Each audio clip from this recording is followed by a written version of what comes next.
Assalamu alaikum wa rahmatullahi wa barakatuhu. Inna alhamdulillah wa salatu wa salamu ala sayyid al-anbiya wa ala alihi wa sahbihi ajma'in.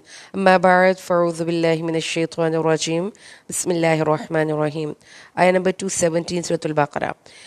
يسألونك عن الشهر الحرام قتال فيه قل قتال فيه كبير وصد عن سبيل الله وكفر به والمسجد الحرام وإخراج أهله منه أكبر عند الله والفتنة أكبر من القتل ولا يزالون يقاتلونكم حتى يردوكم عن دينكم إن استطاعوا ومن يرتد منكم عن دينه فيمت وهو كافر وأولئك حبطت أعمالهم في الدنيا والآخرة وأولئك أصحاب النار هم فيها خالدون.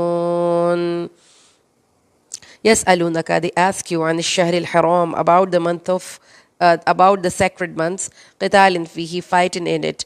قل قتال فيه كبير, say fighting in it is a great sin. وصد عن سبيل الله, but hindering from the way of Allah. وكفر به, and disbelief in him. والمسجد الحرام, and preventing access to the Masjid al-Haram, وإخراج أهله, and driving out its people, minhu, from it, akbar, is greater sin in Allah, near Allah. وَالْفِتْنَةُ أَكْبَرُ مِنَ الْقَتْلِ, and oppression or persecution is greater sin than killing. وَلَا يَزَالُونَ يُقَاتِلُونَكُمْ, and not they will cease to fight you. حَتَّى يَرُدُّوكُمْ عَنْ دِينِكُمْ, until they turn you back from your religion. إِنِ اسْتَطَاعُوا, if they are able to do.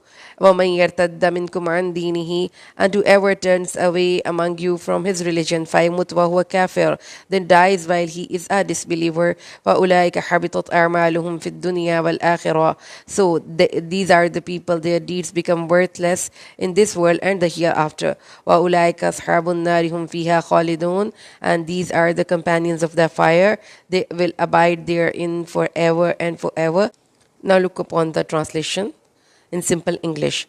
They ask your Prophet about fighting in the sacred months. Say fighting in it is a great sin, but stopping people from the path of Allah, rejecting Him, blocking access to the sacred mosque, and forcing believers out of it, these are even greater sins in the sight of Allah, and persecution is worse than killing. They will continue to fight you until they turn you away from your faith, if they can. And whoever among you turns away from his faith and dies as a disbeliever, his deeds will be wasted, and he will reside in hell forever and forever. Let's begin to understand this ayat. This ayat is related to a specific event in the second year of Hijrah during the month of Rajab. The Prophet Muhammad sallallahu alaihi wasallam, peace be upon him, sent a small group of 8 men to Nakhla, a place located between Makkah and Taif. Their mission was to gather intelligence on the movements and future plans of Quraysh. The Prophet, peace be upon him, had strictly forbidden them from engaging any warfare. You should also know that there are some sacred months in Islam. These 4 months, Muharram, 1st of Islamic calendar, Rajab, 7th of Islamic calendar, Zikada and Zalhaj, 11th and 12th of Islamic calendar. These months are considered the sacred months in which fighting is traditionally forbidden, and these months were respected even before Islam, and Islam confirmed their sanctity. And Muslims, when they were sent into Hijri by Prophet to gather information about Quraysh's movement, they were not allowed to fight. They were only sent to gather information. However, they encountered a Quraysh caravan, attacked it, killed one person, captured the other, and this happened around the end of Rajab, that is sacred month in Islam and before Islam. This caused confusion whether fighting in these months was good or bad, and Quraysh, along with Jews and hypocrites in Medina, they started doing propaganda. Look, these Muslims claim to be pious but even fight in sacred months. This ayah was revealed to respond to their accusations. Allah Almighty responds, yes, fighting in the sacred months is wrong, but those who persecuted believers for 13 years, expelled them from Makkah, blocked them from Kaaba, and committed greater crimes have no right to say this, have no right to object. And Prophet's reaction: when the fighters returned, the Prophet said, I didn't give you permission to fight. He refused to accept any share of the captured goods, and this showed his disapproval. The Muslim community also condemned the act. So some Muslims were confused by the criticism and they felt guilty. So Allah clarified These critics don't want peace, they want to attack your faith. So let's look upon the practical side of this ayah. The Quran does more than just guide us spiritually. It trains the believer to recognize and respond to psychological warfare. One of the most powerful tools used in the warfare is negative propaganda, a tactic designed to manipulate public opinion and turn society against a particular group or belief system. Negative propaganda works by twisting facts or exaggerating small mistakes, creating doubts and confusion about a group's intention, shaming and isolating individuals or communities. Because humans are social beings, we naturally care about how others perceive us. This makes us vulnerable to these tactics. When propaganda spreads, it doesn't just attack ideas, it attacks identity, dignity, and belonging. So, people who lack mental resilience or spiritual grounding can be deeply affected by these campaigns. They may feel ashamed of their beliefs, start questioning their values, withdraw from their community or mission. The ultimate goal of such propaganda is not just to criticize, it is to socially ostracize the target, to make them seem unacceptable, untrustworthy, or dangerous in the eyes of society. Quran doesn't just expose their tactics, it equips believers to resist them. It teaches that truth must be defended even when distorted by the enemies. That persecution and manipulation are greater crimes than physical harm. That faith must be protected not just from swords but from shame, doubt, and confusion. In 217 ayah Surah Al-Baqarah, Allah responds to a real incident where Muslims were attacked through propaganda after a broader skirmish. The Quraysh exaggerated the event to make Muslim look like a hypocrite, but Allah revealed, yes, fighting in the sacred month is a serious sin. But look at you, what you are doing. You are stopping people from Allah's path. You are rejecting Him. You are persecuting the believers. It's the far greater sin in the eyes of Allah Almighty. So, this verse is a master class in countering psychological warfare. It shifts the focus from surface level accusation to the deep moral realities. So in this ayah we find out that don't be fooled by fake outrage. Sometimes enemy use small mistakes to hide their own massive crimes and injustices. Your faith is your strongest asset. The worst enemy is the one who tries to shake you from within, to shake your belief, not just take your land or wealth. So stay mentally and spiritually strong. The world will try to confuse you, shame you, isolate you, but Quran gives you clarity, dignity, and resilience. 218 Surah Al-Baqarah. إن الذين آمنوا والذين هاجروا وجاهدوا في سبيل الله أولئك يرجون رحمة الله والله غفور رحيم. As for those who believed and those who migrated and carried out jihad in the way of Allah, they do hope for Allah's mercy, and Allah is forgiving and very merciful. This ayah refers to the previous ayah when the group of Muslim fighters sent to Nakhla who mistakenly engaged in battle during the sacred month without the permission of Prophet sallallahu alaihi wasallam. They were unsure whether their action would be rewarded. Allah reassured them His mercy is vast and He forgives sincere mistakes. So here again we will study about jihad. The meaning of jihad. Jihad is not just limited to warfare. It includes mental efforts to counter any Islamic strategies, speaking and writing to defend Islam, using all possible means to uphold Allah's message, even risking one's life if needed for the sake of truth. The true purpose of jihad is to raise Allah's words above all others. Any fight for personal gain, fame, or revenge, or tribal prides is not jihad in Allah's path. These five, even today, most wars are driven by the same five motives. Number one, wealth and material gain. Number two, fame and recognition. Number three, heroism and pride. Number four, revenge. Number five, national or tribal loyalty. Islam introduces a unique concept. Jihad must be purely for Allah, free from any personal desires. Only then it is accepted. A man, when asked the Prophet ﷺ who truly fights in Allah's way, someone seeking loot, fame, or revenge, the Prophet replied, only the one who fights to make Allah's word supreme, alai kalimatullah, is fighting in his path. Now, we will move towards ayah number 219, Surah Al-Baqarah. يسألونك عن الخمر والميسر قل فيهما إثم كبير ومنافع للناس وإثمهما أكبر من نفعهما ويسألونك ماذا ينفقون قل العفو كذلك يبين الله لكم الآيات لعلكم تتفكرون. They ask you about wine and gambling. Say, in both there is great sin and some benefits for people, and their sin is greater than their benefits. And they ask you as to what they should spend. Say, the surplus. This is how Allah makes His words clear to you so that you may ponder. Now let's unpack this ayah. First, Allah talks about wine, or more accurately, khamr. The word khamr in Arabic comes from the root kha, mim, ra, which means to cover. Why? Because khamr covers the intellect. It clouds your judgment. It makes you say things you wouldn't normally say, do things you wouldn't normally do, and forget who you are. And the Prophet Muhammad sallallahu alaihi wasallam made it crystal clear. Every intoxicant is khamr, and every intoxicant is haram.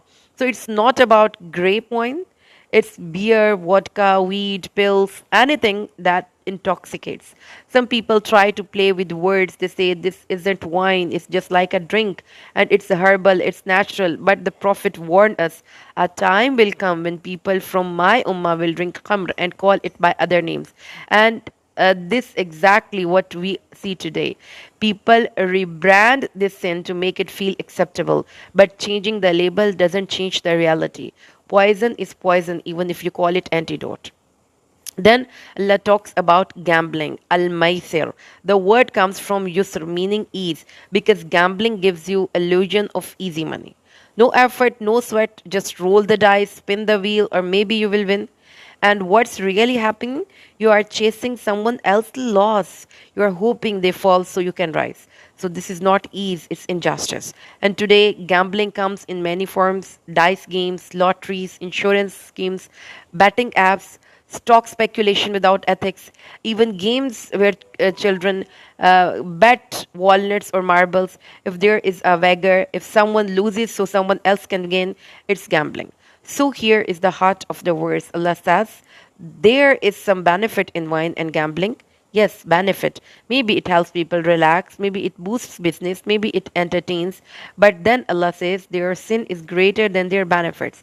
And that is the key. Islam doesn't deny that these things have some worldly gain, but it teaches us to look deeper, to ask what's the cost to my soul. And if something gives me a little pleasure but pulls me away from Allah, is it worth it? If something helps me earn but makes me lie, cheat, or forget my values, is it really helping? This ayah teaches us a powerful principle. Benefit alone is not enough. If sin is involved, a believer walks away, even if the world calls it smart, fun, or profitable. The first divine command regarding alcohol and gambling came as a gentle warning. Later in Surah An-Nisa, Allah said, O believers, do not approach prayer while intoxicated.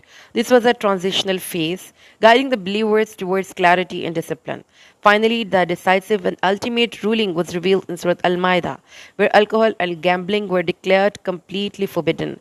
The Prophet Muhammad ﷺ said, whatever intoxicates in large amount is also forbidden in small amounts. This principle laid the foundation for a comprehensive prohibition, not just of drinking alcohol, but of everything connected to it, selling it, promoting it, advertising it, or engaging with it in any form. Any substance that clouds the mind and numbs the soul is categorically forbidden. Why? Because intoxication veils human intellect and consciousness. It disconnects a person from their true purpose. Life loses its balance. The individual becomes trapped in a constant pleasure-seeking mode, chasing highs and escaping reality. Under the influence, they may commit acts they would never consider in a sober state, acts that violate their values, their dignity, and their spiritual integrity. Then the verse shifts. The companions ask, what should we spend? And Allah replies, Spend what is surplus to your needs. The Arabic word here is al-araf. It has two meanings. First, it means that the best part, the finest, the most beloved portion of what you own. So Allah is saying, don't just give leftovers, give what you love, give what matters. That is real generosity. Second, it means what's extra, what's beyond your basic needs. After you have taken care of your family, your essentials, your obligations, whatever remains, give from that. And Prophet ﷺ said, the best charity is given when you are financially comfortable, and begin with your dependents. So Islam doesn't ask you to give until you are broken.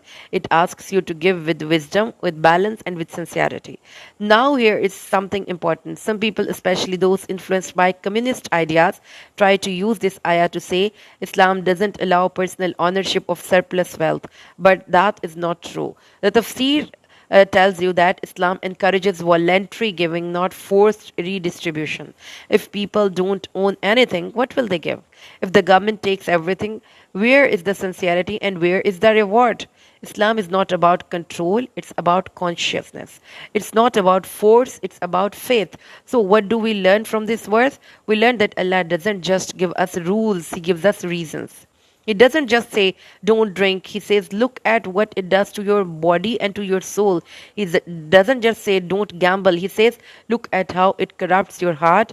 He doesn't just say, give charity. He says, give with love, give with wisdom, give with reflection. And that is how this verse ends. Thus, Allah makes His signs clear to you so that you may reflect. Ayah number 220. في الدنيا والآخرة ويسألونك عن اليتامى قل إصلاح لهم خير وإن تخالطوهم فإخوانكم والله يعلم المفسد من المصلح ولو شاء الله لأعنتكم إن الله عزيز حكيم.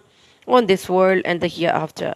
And they ask you about the orphans. Say to work for their good is good, and if you live with them jointly, they are after all your brethren. And Allah knows the one who makes mischief distinct from the one who promotes good. And if Allah had wished, He would have put you in trouble. Surely Allah is mighty and wise. Thus Allah make His signs clear to you so that you may reflect about this world and the hereafter. This connection directs to previous ayat where Allah talked about alcohol, gambling, and spending in His way. He explained that while these things may have some worldly benefit, their harm is far greater. And then He guides us towards something better. Spending from what we love, giving in charity, and choosing in path of goodness. So now in this ayah, Allah is saying, I have laid it all out for you. Now think, reflect, use your mind, decide what matters more, a few moments of pleasure in this world or eternal peace in the hereafter. It's not just a rule, it's a call to wisdom. Allah wants us to be thoughtful, not just obedient. He wants us to choose the hereafter, not just drift through the dunya. Then the verse shifts to a topic that touches every heart, the orphan. Allah says, and they ask you about the orphans. Who is an orphan in Islam? An orphan in Islam is a child whose father has passed away and they remain an orphan until they reach adulthood. That's a powerful definition because it reminds us that the loss of a father isn't just emotional, it's economic, social, and spiritual. And now here is the beauty of this ayah, because Allah doesn't just say take care of the orphans. He goes deeper. He says improving their condition is better. The Arabic word used islah, which means to repair, to improve, to nurture. And because the word is used with tanween, a grammatical marker, it implies continuous effort, not just one-time help, not just giving money and walk away, but staying involved, teaching them, guiding them, protecting their health, their character, their future. Allah is saying don't just avoid harming them, actively help them grow. And then comes a practical issue. People were worried.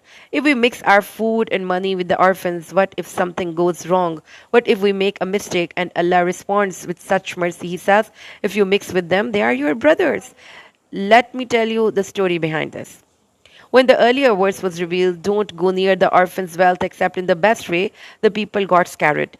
They separated the orphan's food and belongings. But what happened? The orphan's food started to rot. Their meat went bad. Their dignity was affected. So this ayah came down to say, don't isolate them. Don't make them feel like outsiders. Bring them close. Treat them like family. And that is the heart of Islam. You know, That is mercy, inclusion, dignity. Then Allah says something even more beautiful. If Allah had willed, He could have made it hard for you. The Arabic word la'anatakum is from the root anat, ain nun ta, which means hardship, burden, difficulty. Allah is saying, I could have made this strict. I could have made it complicated. But I didn't. I made it easy. Why? Because Allah knows our limits. He knows our intentions. He knows that sometimes in trying to help, we might make mistakes. So He gives us room. He gives us flexibility. He gives us mercy. And finally, Allah gives a practical guideline. He says, if someone is wealthy, let him avoid using the orphan's wealth. But if someone is poor, he may use it in a known, fair way.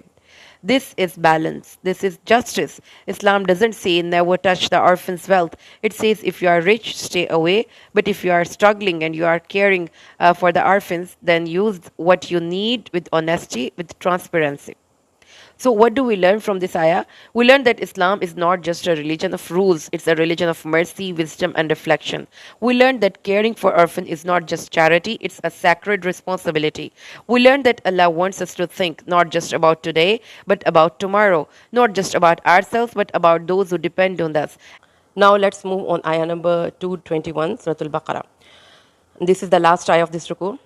ولا تنكحوا المشركات حتى يؤمن ولا أمة مؤمنة خير من مشركة ولو أعجبتكم ولا تنكحوا المشركين حتى يؤمنوا ولا عبد مؤمن خير من مشرك ولو أعجبكم أولئك يدعون إلى النار والله يدعو إلى الجنة والمغفرة بإذنه ويبين آياته للناس لعلهم يتذكرون. And do not marry the mushrik women unless they come to believe. And a Muslim slave girl is better than a mushrik woman, even though she may attract you. And do not give your woman in marriage to mushrik men unless they come to believe. And a Muslim slave is better than a mushrik, even though he may attract you. They invite to the fire where Allah invites by His will to paradise and to forgiveness, and makes His verses clear to the people so that they may observe the advice. This ayah teaches us something very important. Marriage is not just about love, beauty, or feelings. It's about faith. It's about building a home that helps you stay close to Allah. Allah says, do not marry polytheist women until they believe. A believing slave woman is better than a polytheist woman even if she pleases you. And do not give your woman in marriage to polytheist men until they believe. A believing slave man is better than a polytheist man even if he pleases you. These people invite you to the fire, but Allah invites you to paradise and forgiveness. He makes His signs clear to the people so that they may remember. Marriage is not just about liking someone or being attracted to them, it's a deep connection. It affects your thinking, your habits, your values, and even your children. And if you marry someone who doesn't believe in Allah, their ideas and lifestyle will enter your home. You may think you can change them, but often they change you. If the believer is strong and wise, maybe they can help their spouse come to Islam, but usually the opposite happens. The people who does shirk, worships other than Allah, influences the believer. Their way of thinking becomes part of the family. That is dangerous. If both the people are strong in their own belief, they will keep arguing. If both are weak, they will mix Islam and shirk. That mix is also even not allowed. Even if it feels peaceful, it's still wrong. Allah says that people who do shirk invite you to the fire. That means their way of life leads to harm in this world and the next. But Allah invites you to paradise and forgiveness. So, when choosing a husband or wife, do not look only at beauty or personality, look at faith. That is a real protection. What if one person changes after marriage?